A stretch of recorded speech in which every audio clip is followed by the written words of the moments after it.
This is the brand new ASUS ROG Strix Scar 18, and before I talk about this laptop, we have to kind of talk about Intel because they're in a very weird position this year because you have all these brand new Intel Meteor Lake CPUs, which are absolutely fantastic. They're allowing laptops to get super thin, super light with very good performance.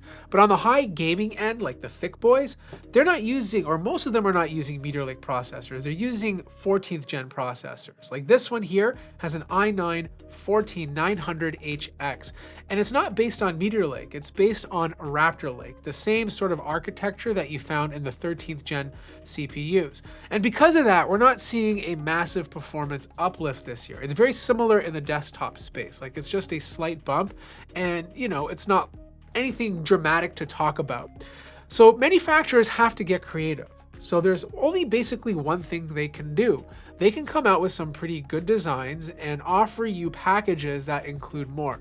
Now, some manufacturers are offering standard 32 gigabytes of RAM and 2 terabytes. Some manufacturers are slapping on better mini LED displays and giving you more options. The ASUS Scar ROG Strix 18 is kind of like that. Like you're getting this massive laptop that weighs 3 kilograms. It's kind of heavy, but it's not super heavy. If they made this whole chassis out of aluminum, that weight would go up. Now for plastic, it still feels very good. Obviously, this is a black laptop. You're gonna see a lot of fingerprints. It's just the way it is. And I've been wiping this thing down nonstop throughout this entire review. You do have tons of RGB. Like this logo over here lights up. You have RGB on the back over here. You have RGB on the front. You can pretty much customize it to any color you feel. Now for ports, we have nothing on the back, but on the left-hand side, you have your power connector, which comes with a 330 watt power brick, RJ45, HDMI 2.1, one Thunderbolt 4 port. This is just a regular Type-C port, which also supports display out. You have your combo audio jack, and then on the right-hand side, you have 2 regular USB 3.2 ports. I would have loved some ports on the back to keep the cables away from you, but it looks like they're sticking them on the side, which is kind of unfortunate. Now to get in, it's super easy. Obviously, this can be opened up with one hand. The screen does not go all the way flat, but it goes back enough, which is pretty standard for most laptops. It's not super wobbly. Like the hinge is very tight considering this is an 18-inch display.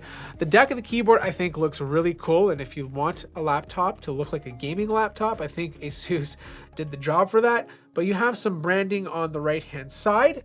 You do have a massive keyboard deck, really comfortable keys to type on, like 2 millimeters of travel distance, and it sounds pretty good too. You obviously have a numerical keypad if you need that, and then you have a massive glass touchpad, which feels very good to use. Sticker placement, a little interesting this year, a lot neater than usual, but I did find that the NVIDIA guy is getting more of the real estate. In fact, he placed a sticker a little bit higher than the Intel one, obviously to show that NVIDIA is doing a little bit better in the market right now. Now, there's no fingerprint scanner and there's no Windows Hello facial recognition to log you in, so you have to type in a password if you want to keep your laptop secure. But this is what the 720p cam looks like.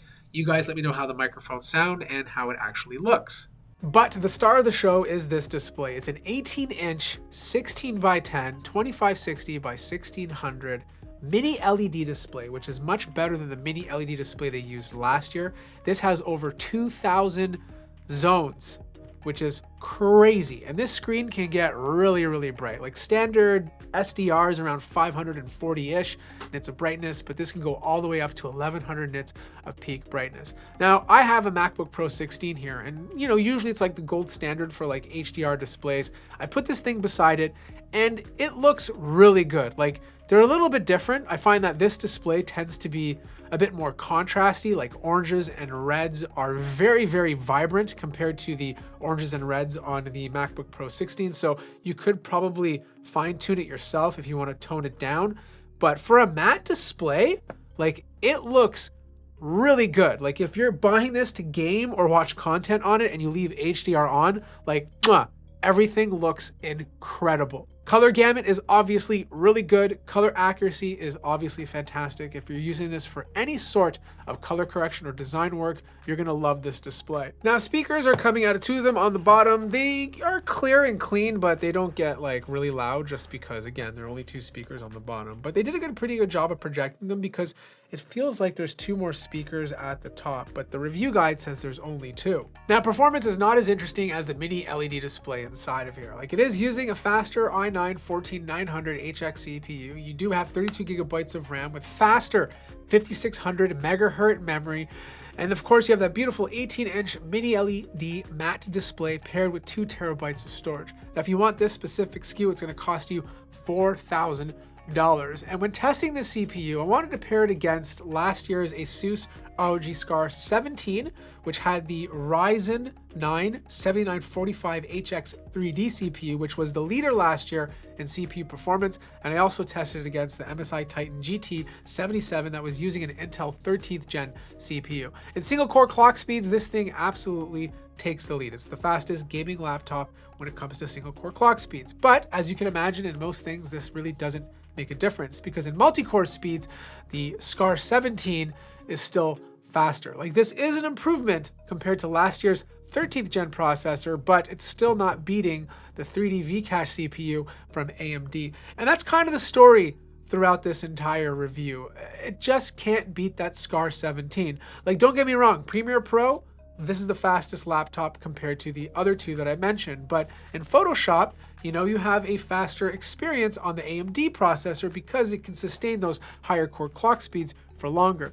And gaming was interesting as well. Like, most of the time, except for I think maybe one game, the Scar 17 with the AMD Ryzen 9 CPU was always on top. Like, there were a couple of games like COD Modern Warfare 3, for example, where the Scar 18 was #1, but most of the games, it was last year's Scar 17 that came out first. Now, the MSI Titan GT 77 was always in third, except for one game where it came out on top, and that just could be because the RTX 4090 is very GPU bound, and the Titan just did a best job of giving it the most power. But in overall CPU performance, this is a tiny upgrade over the Titan, but it's not better than AMD's Ryzen 9 from last year. Now, fan noise was interesting because usually big, thick laptops are super loud. And like, don't get me wrong, like when this thing is under full load, it gets loud. But if you're not pushing the CPU to its full potential, it actually does a better job of keeping the fan slightly lower compared to previous units. Like, under load, turbo does hit 58, which is super loud. But if you're just normally gaming, it probably hovers around like 48 to 49. Performance mode, under load is 50. And obviously, if you want a quiet experience and put it on silent mode, it will drop down to about 40. Now, internals are very interesting because you have this little smart sensor at the top that detects when the lid is taken off. And if the laptop is still on, it will shut it down so that you don't destroy your battery.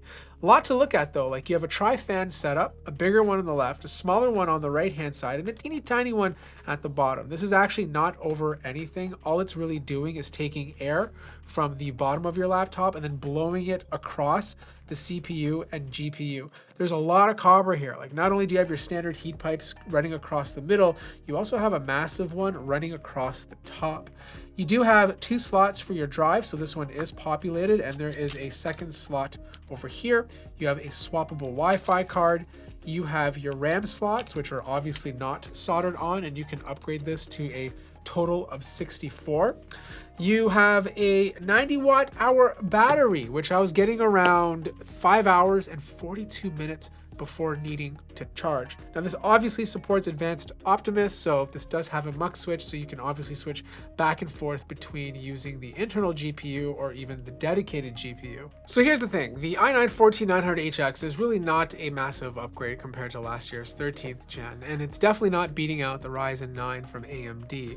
But what you're buying is a complete package that I still think is more affordable than something like a MacBook Pro 16. I understand they're totally different products, but when you think about it, there's a full-fledged RTX 4090 inside of here. You have the mini LED display. You have just so much graphical performance that this laptop is pretty much a desktop replacement. Now, personally, I still think you should look for a deal. Like if you can find a Scar 17 that's cheaper than this, I'd probably go for that first, as long as you're okay with a slightly smaller display and a 16:9 aspect ratio, or even look for a deal on some of last year's 13th gen HX processors, because you know, the performance difference between 13th and 14th gen is very, very minor. And I feel like these HX CPUs right now are in a very weird spot because you have these awesome, more efficient Meteor Lake processors that are becoming readily available. If you have any more questions about this laptop, let me know in the comment section down below. Like the video if you liked it, subscribe if you haven't already, and I'll see you guys in the next one.